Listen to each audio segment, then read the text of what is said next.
নতুন করে বাড়ছে ইরান ইসরায়েল যুদ্ধের শঙ্কা।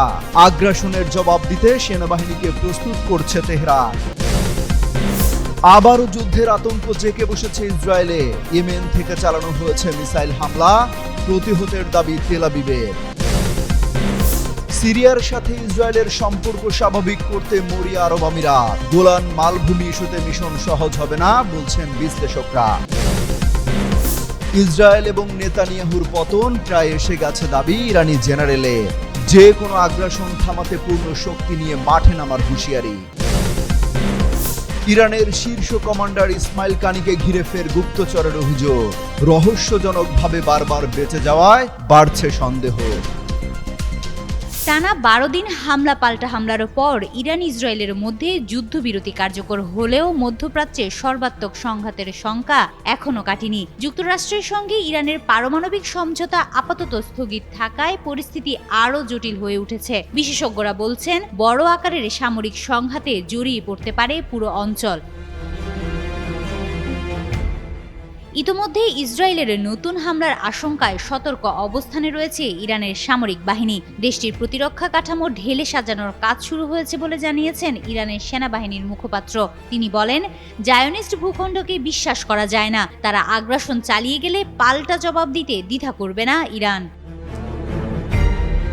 যুক্তরাষ্ট্রের প্রেসিডেন্ট ডোনাল্ড ট্রাম্প দাবি করেছেন, তাদের হামলায় ইরানের পরমাণু কর্মসূচি কার্যত ধ্বংস হয়ে গেছে। তারা ভাবেনি আমরা এমন আঘাত হানতে পারি। ট্রাম্প বলেন, ইসরায়েল কিছু ক্ষতি করলেও পুরো কাঠামো আমরাই ধসিয়ে দিয়েছি।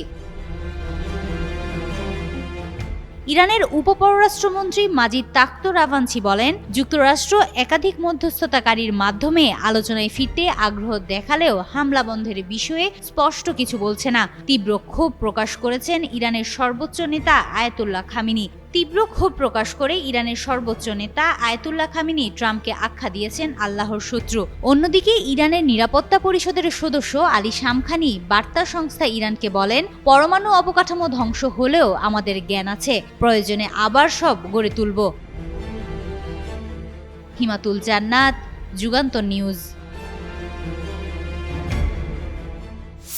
ইসরায়েলে আবারও মিসাইল হামলা চালানো হয়েছে। এই হামলার ফলে আবারও আতঙ্ক ছড়ালো ইসরায়েলে। মঙ্গলবার জেরুজালেমের সতর্কতা সাইরেন বেজে উঠলে নিরাপদ আশ্রয়ের খোঁজে ছোটাছুটি শুরু করে সাধারণ ইসরায়েলিরা। খবরটি নিশ্চিত করেছে আরব নিউজ ও টাইমস অব ইসরায়েল। ইসরায়েলি প্রতিরক্ষা বাহিনী জানিয়েছে, ইয়েমেন থেকে ছোড়া হয়েছে ক্ষেপণাস্ত্রটি, যা সফলভাবে ভূপাতিতের দাবি করেছে তারা। এদিকে হামলার দায় স্বীকার করেছে ইয়েমেনের সশস্ত্র সংগঠন। গাজায় অব্যাহত হামলার প্রতিবাদে নিয়মিতই ইসরায়েলি ভূখণ্ড লক্ষ্য করে ক্ষেপণাস্ত্র হামলা চালাচ্ছে গোষ্ঠীটি, যার বেশিরভাগই প্রতিহতের দাবি আইডিএফের। জবাবে ইয়েমেনের ভূখণ্ডে বেশ কয়েকবারই হামলা চালিয়েছে ইসরায়েল। অপরদিকে এ ঘটনায় ইরান সমর্থিত গোষ্ঠীটির বিরুদ্ধে প্রতিশোধ নেয়ার অঙ্গীকার করেছেন ইসরায়েলের প্রতিরক্ষামন্ত্রী ইসরায়েল কাটজ। তিনি বলেন, ইয়েমেনের ভাগ্য তেহরানের মতোই হবে। গত মাসে ইরানের পারমাণবিক ও ক্ষেপণাস্ত্র কর্মসূচি লক্ষ্য করে চালানো 12 দিনের হামলার কথা উল্লেখ করে এক বিবৃতিতে এসব কথা বলেন কাটজ। এ সময় ইসরায়েলের ওপর আক্রমণ অব্যাহত থাকলে নৌ ও বিমান অবরোধের হুমকিও দেন এই ইসরায়েলি মন্ত্রী। দীর্ঘ শত্রুতা ও যুদ্ধের ইতিহাস পেছনে ফেলে সিরিয়া ও ইসরায়েল এবার সম্পর্ক স্বাভাবিকীকরণের পথে হাঁটছে, এমন দাবি উঠেছে বেশ কিছু আঞ্চলিক ও আন্তর্জাতিক গণমাধ্যমে। প্রতিবেদনে বলা হচ্ছে, দুই দেশের মধ্যে সরাসরি আলোচনা শুরু হয়েছে। সংযুক্ত আরব আমিরাতের মধ্যস্থতায় চলছে এই প্রক্রিয়া। আলোচনায় একটি সময়সীমাও উঠে এসেছে। তবে বিশ্লেষকরা বলছেন, 1948 সালের আরব ইসরায়েলের যুদ্ধের পর থেকে যুদ্ধে জড়ানো এই দুই দেশের জন্য সম্পর্ক স্বাভাবিকীকরণ খুব একটা সহজ হবে না, বিশেষ করে গোলান মালভূমি ইস্যুতে। ইসরায়েলি গণমাধ্যমের বরাতে জানা যায়, সিরিয়া ও ইসরায়েলের মধ্যে দ্বিপক্ষীয় সম্পর্ক স্বাভাবিকীকরণের লক্ষ্য নিয়ে সরাসরি আলোচনা হয়েছে।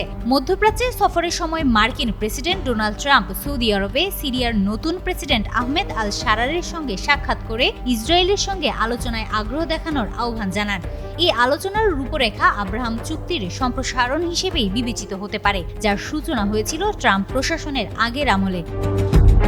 নতুন প্রেসিডেন্ট আল শারার ক্ষমতায় এসে শান্তিপূর্ণ সম্পর্কের কথা বললেও ৮ ডিসেম্বর ইসরায়েলের প্রধানমন্ত্রী নেতানিয়াহুর যুদ্ধবিরতির ওই চুক্তিকে বাতিল ঘোষণা করেন।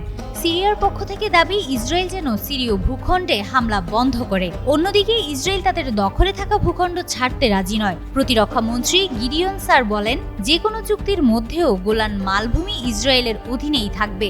ইসরায়েল দাবি করছে ওই অঞ্চলের ইসরায়েলি সিরীয় দ্রুজদের রক্ষার নামে হস্তক্ষেপের অধিকার রাখে। সিরিয়ায় থাকা দ্রুজ সম্প্রদায়ের একাংশ এই অবস্থানকে বিভেদ সৃষ্টির কৌশল হিসেবে দেখছেন। দ্য টাইমস অব ইসরায়েল জানায়, চুক্তি আলোচনায় এখন ব্যাপক অগ্রগতি হয়েছে। আলোচনার তত্ত্বাবধান করছে ইসরায়েলের জাতীয় নিরাপত্তা প্রধান। লেবাননের দৈনিক আল আখবার জানিয়েছে, প্রেসিডেন্ট আল শারারের ঘনিষ্ঠরা চায় ইসরায়েল যেন আগ্রাসন বন্ধ করে এবং সিরিয়ার উপর সম্পর্ক স্বাভাবিকীকরণের বাড়তি শর্ত চাপিয়ে না দেয়। হিমাতুল জান্নাত, যুগান্তর নিউজ।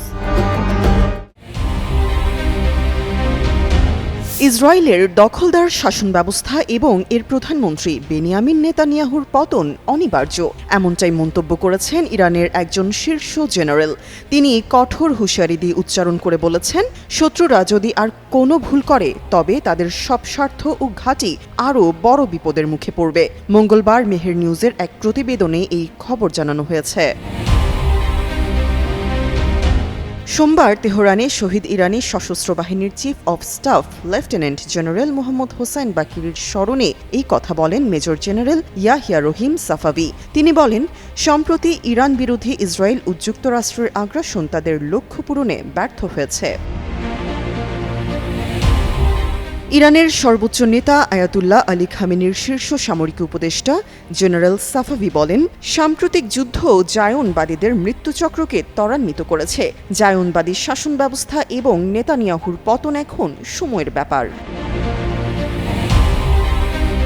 জেনারেল সাফাভি জানান, শত্রুদের অনুরোধে সাময়িক যুদ্ধবিরতি হলেও ইরান শত্রুদের স্বার্থ, কাঠামো, ঘাঁটি এবং তাদের অঞ্চলের বাহিনী সম্পর্কে স্পষ্ট ধারণা রাখে। ইসলামী বিপ্লবী গার্ড বাহিনীর ক্ষমতা মধ্যপ্রাচ্যের সীমানা ছাড়িয়ে গেছে এবং শত্রুদের সব ঘাঁটি ইরানের হাজার হাজার ক্ষেপণাস্ত্রের টার্গেট ডাটা ব্যাংকে রয়েছে।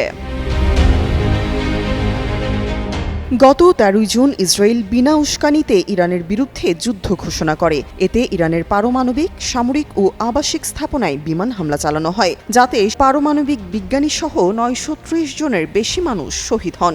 এর পরপরই ইরানি বাহিনী পাল্টা হামলা শুরু করে। টানা ১২ দিন যুদ্ধের পর গত ২৪ জুন কার্যকর হয় যুদ্ধবিরতি। Tamanna Tabassum Triya, Jugantor news. Israel Iran সংঘাতের উত্তাপে এবার সামনে এলো এক নতুন আলোচনার বিস্ফোরণ। কুদস ফোর্সের শীর্ষ কমান্ডার ইসমাইল কানিকে ঘিরে ফের উঠেছে গুপ্তচরের অভিযোগ। এবার সেই গুঞ্জনে স্পষ্ট করে উত্তর দিয়েছে ইসরায়েলি গোয়েন্দা সংস্থা মোসাদ। ১৩ জুন ইসরায়েলি হামলায় যখন একে একে নিহত হচ্ছেন ইরানের শীর্ষ সামরিক ও পরমাণু বিজ্ঞানীরা, ঠিক তখনই খবর ছড়িয়ে পড়ে নিহতদের তালিকায় আছেন কানি নিজেও। তবে বাস্তবে ঘটেছে ঠিক তার উল্টোটা। কয়েক সপ্তাহ পর সহকর্মীদের জানাজায় হঠাৎ হাজির হয়ে শোরগোল ফেলে দিয়েছেন এই রহস্যময় কমান্ডার। বাংলাদেশের প্রথম 5D AI ইনভার্টার যুক্ত সর্বোচ্চ বিদ্যুৎ সাশ্রয়ী যমুনা এয়ার কন্ডিশনার। এর আগেও এমন ঘটনা ঘটেছে। ২০২৩ সালের অক্টোবরে লেবাননে ইসরায়েলি হামলার পরও কানির মৃত্যুর খবর ছড়িয়ে পড়ে। তখনও কিছুদিন পর হাজির হন কানি নিজেই। ফলে প্রশ্ন ওঠে, এই বারবার মৃত্যুর গুজব আর প্রতিবারই অক্ষত ফেরত, এর নেপথ্যে কি অন্য রহস্য লুকিয়ে আছে? ইসমাইল কানি কি কেবল একজন বেঁচে যাওয়া কমান্ডার, নাকি তিনি এক ধূসর রহস্যের নাম? এসব জল্পনার উত্তরে এবার সরাসরি মুখ খুলেছে ইসরায়েলি গোয়েন্দা সংস্থা মোসাদ। ফার্সি ভাষায় এক্স অ্যাকাউন্টে দেয়া পোস্টে জানায়, ইসমাইল কানি মোসাদের কোনো এজেন্ট নয়। তাদের ভাষ্য অনুযায়ী পশ্চিমা গণমাধ্যম বারবার ইসরায়েলি হামলা থেকে কানির বেঁচে যাওয়াকে ঘিরেই গুজব উস্কে দিচ্ছে। তবে এত আলোচনার মাঝেও থেকে যায় এক গভীর প্রশ্ন। বারবার গুজবে মৃত্যু ঘোষণা, আবার হঠাৎ আবির্ভাব। এ কি নিছক কাকতালীয়, নাকি গোপন কোনো অপারেশনের ছায়াপথ? এদিকে মোসাদের আরও একটি পোস্ট ঘিরে আলোচনার ঝড় উঠেছে। সেখানে সংস্থাটি জানিয়েছে সাম্প্রতিক সংঘাতে আহত ইরানি নাগরিকদের চিকিৎসা সহায়তা দেবে তারা। হোয়াটসঅ্যাপ, টেলিগ্রাম এমনকি সিগন্যাল অ্যাপে যোগাযোগ করতে বলা হয়েছে সরাসরি ইরানিদের। এই উদার সহানুভূতির আড়ালে কূটনীতিকরা দেখছেন এক ঘন কালো ছায়া। সমরাঙ্গনের কেউ কেউ বলছেন গোয়েন্দা সংস্থার সরাসরি চিকিৎসা সহায়তা হতে পারে মোসাদের মানবিক কৌশল কিংবা ভবিষ্যতের মনস্তাত্ত্বিক যুদ্ধের সূচনা। ওয়ালিউল হাসানাত, যুগান্তর নিউজ।